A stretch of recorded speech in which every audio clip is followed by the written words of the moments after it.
ఇప్పుడు నువ్వు తెలుసుకోవాల్సింది ఏంటంటే ఫస్ట్ వాలంటీర్లు ఉద్యోగస్తులు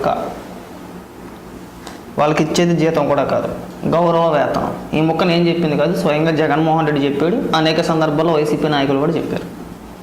వాళ్ళు ఉద్యోగాలు చేయట్లేదు, ప్రజలకు సేవ చేస్తున్నారు. సో వాళ్ళకి ఇచ్చేది మేము జీతం కాదు, కేవలం గౌరవ వేతనం మాత్రమే అని చెప్పేశారు. నిజంగా జగన్మోహన్ రెడ్డి 2,30,000 మందికి ప్రభుత్వ ఉద్యోగాలు కల్పిస్తే ఆ తర్వాత ప్రభుత్వాలు మారినా సరే వాళ్ళని ఏం చేసేది ఉండదు. చెప్పు, నిజంగా ఈ ప్రభుత్వ ఉద్యోగాల అనేక సందర్భాల్లో జగన్మోహన్ రెడ్డి వైఎస్ఆర్సీపీ పార్టీ నాయకులే చెప్పారు కదా, వాలంటీర్లు ఉద్యోగస్తులు కాదు, కేవలం ప్రజలకు సేవ చేయడానికే వాళ్ళకున్న మంచి మనసుతో ఇంటి దగ్గరే ఉంటూ 10 మందికి సహాయం చేయొచ్చు. ఇగో 50 కుటుంబాలకు నేను సహాయం చేస్తున్నాను, సేవ చేస్తున్నాను అనే ఆనందంతో ముందుకొచ్చి వాళ్ళు వాలంటీర్లుగా పనిచేస్తున్నారు. వాళ్ళకి ఇచ్చేది మేము జీతం కాదు, మేము వాళ్ళు చేసిన పనికి జీతం ఇచ్చి వాళ్ళని మేము అగౌరవపరచలేము. కాబట్టి మేము వాళ్ళకి ఇచ్చేది ఇది గౌరవ వేతనం మాత్రమే. బాగా నోట్ చేసుకోండి ఈ పాయింట్. వాళ్ళకి ఇచ్చింది గౌరవ వేతనం. వాళ్ళు ఫస్ట్ ఉద్యోగస్తులు కాదు, అది గుర్తుపెట్టుకో బాగా. వాలంటీర్లు అందరూ కూడా ప్రభుత్వ ఉద్యోగులు కాదు, అది బాగా నువ్వు గుర్తుపెట్టుకోవాలి. ఉద్యోగులు ఎలా ఏరేయాలో నువ్వు ఏ విధంగా మాట్లాడుతున్నావు, నీకన్నా అర్థమవుతుందా ఎందుకు మాట్లాడుతున్నావు అనేది? జగన్మోహన్ రెడ్డి ఎందుకు రెగ్యులర్ చేయలేదు, వాళ్ళని పర్మనెంట్ ఎందుకు చేయలే? ప్రభుత్వ ఉద్యోగులు అని చెప్పేసి గత ప్రభుత్వం ఎక్కడా చెప్పలేదు కదా, ఎక్కడైనా చెప్పిందా? వాలంటీర్లు అందరూ ప్రభుత్వ ఉద్యోగులు అని ఎక్కడైనా గత ప్రభుత్వం చెప్పిందా? చెప్పలేదు కదా. కొన్ని ఏమైనా జీవో ఏమైనా రిలీజ్ చేసిందా? లేదు కదా. ఇక నువ్వెందుకు వాళ్ళని ఉద్యోగులుగా చెప్పి మాట్లాడుతున్నావు, ఎందుకు విషయం కక్కుతున్నావు మాకు అర్థం కావట్లా. సో క్లారిటీ ఏంటంటే వాళ్ళు ప్రజలకు సేవకులు, అంటే సేవ చేయడానికి ముందుకు వచ్చారు. రైట్, ఇక్కడ దాకా నాగా ప్రభుత్వం వాళ్ళని ఎలా వినియోగించుకుంటుంది అనేది ప్రభుత్వం నిర్ణయం తీసుకుంటుంది. నిజంగా వాలంటీర్ వ్యవస్థ రద్దు చేస్తారా, లేదంటే కొనసాగిస్తారా, లేదంటే గతంలోలా కాకుండా అన్నింటిలోనే ఏలెట్టేసే వ్యవహారాలు కాకుండా వేరే ఇతర పనులకి ఏమన్నా వాడుకుంటారా అనేది ప్రభుత్వం నిర్ణయం తీసుకుంటుంది. 2 నెలలుగా అయింది, ఈలోపు రద్దు చేసేసారు, ఈలోపు అన్యాయం అయిపోయింది. అదే జగన్మోహన్ రెడ్డి హయాంలో జరుగుంటే వేరేలా ఉండేది. జగన్మోహన్ రెడ్డికి సంబంధించిన వ్యక్తులు, నీలాంటి వ్యక్తులు ముఖ్యంగా చిన్న విష ప్రచారం ఏం చేయట్లా, మీరు కూడా బాగానే కష్టపడుతున్నారు. కాబట్టి ఇలాంటి మాటలు మాట్లాడమాకు. ఇవాళ కూడా చూసావు కదా, నేను వాళ్ళని ఈ వీడియోలు చూసా. అంబేద్కర్ గారి విగ్రహం దగ్గర జగన్మోహన్ రెడ్డి పేర్లు తొలగించారు. దానికి వైఎస్ఆర్సీపీ సోషల్ మీడియా, వైసీపీ నాయకులు, వైసీపీకి సంబంధించిన మీడియా, సాక్షి పత్రిక కావచ్చు, సాక్షి టీవీలో కావచ్చు, ఈరోజు నిన్నటి నుంచి కూడా అంబేద్కర్ గారి విగ్రహం పైన దాడి అనే కదా మాట్లాడుతున్నారు. అక్కడ ఏం జరిగిందనేది అందరికీ తెలుసు కదా. అంబేద్కర్ గారి విగ్రహం పైన దాడి జరిగిందా, జగన్మోహన్ రెడ్డి గారి పేరు తీసేశారా? జగన్మోహన్ రెడ్డి గారి పేరు తీసేశారు. ఎందుకు అంటే అంబేద్కర్ గారి పేరు కంటే జగన్మోహన్ రెడ్డి పెద్ద పెద్ద అక్షరాలతో పెద్ద పేరు మాట, అంటే ఆయన పేరు చిన్నగా కనబడేటట్టు జగన్మోహన్ రెడ్డి గారి పేరు పెద్దగా కనబడేటట్టు వేసుకున్నాడు. అక్కడ కొంతమందికి నచ్చలేదు. అంతటి మహానుభావుడు, అంతటి గొప్ప వ్యక్తి పక్కన ఇలాంటి వ్యక్తి పేరు ఉండడం చూసి కొంతమందికి నచ్చకపోవచ్చు. సరే, తీసేశారు. వాళ్ళు ఏమని మాట్లాడుతున్నారు? ఒక పక్క రాజ్యాంగంపై దాడి అంటారు, ఒక పక్కన అంబేద్కర్ విగ్రహంపై దాడి అంటారు. ఒకడు వచ్చి అంటాడు అంబేద్కర్ గారి విగ్రహం కూల్చేస్తానని చెప్పేసి అని అంటారు. మరి అది విష ప్రచారమే కదా.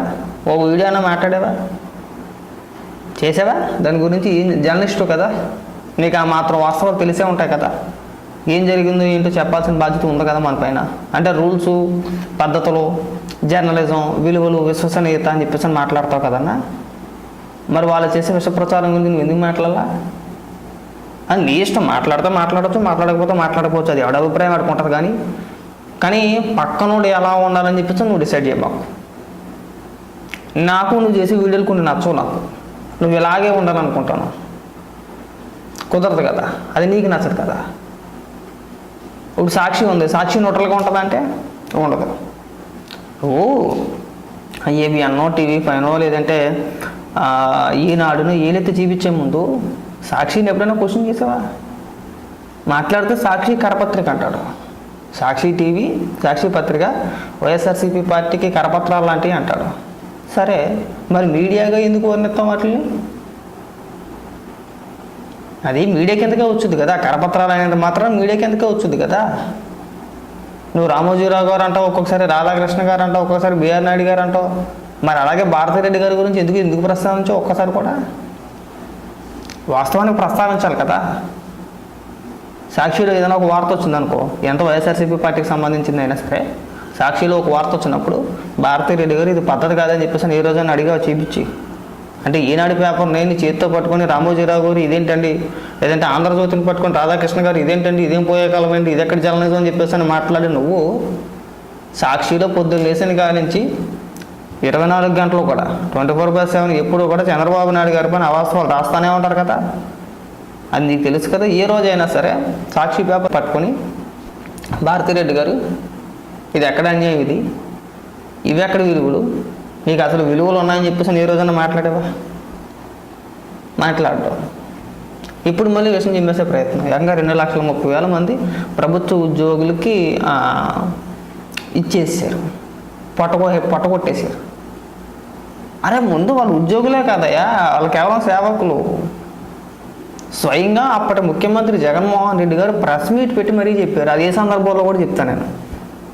వాలంటీర్లకి జీతాలు పెంచాలి, జీతాలు సరిపోవని చెప్పేసి అక్కడక్కడ కొన్ని నిరసన కార్యక్రమాలు జరిగితే దానికి సంబంధించి ఆయన ప్రెస్ మీట్ పెట్టి ఏమన్నాడంటే, మీరు కేవలం ప్రజలకు సేవకులు మాత్రమే, మీరు ఉద్యోగస్తులు కాదు, మీకు ఇచ్చేది మేము జీతం కాదు, గౌరవ వేతనం అది.